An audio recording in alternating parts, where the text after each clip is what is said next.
Well, Tampa Police is calling this a death investigation. They've called in their hit and run team and also their homicide unit. I want to give you a look at the parking lot behind me. We are in Christ the King Church parking lot in South Tampa, right off South Del Mabry. Early this morning, you can see where this tow truck is.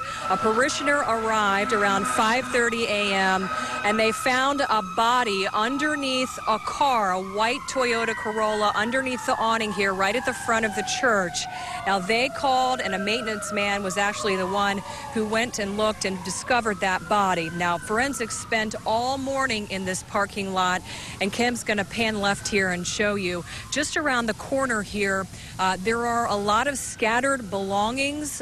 They've been collecting evidence all afternoon, all morning. There's also a wheelchair, and you can see it just there in the distance. I would prefer that we not get too close, though, because there is also a great deal of blood in this parking lot. Now, that white Toyota Corolla is parked underneath the awning at Christ the King Church. We don't know much about that car. We don't know who owns it. Of course, Tampa Police trying to figure out all of these questions. Also, we did talk to some neighbors, some people who work in the area.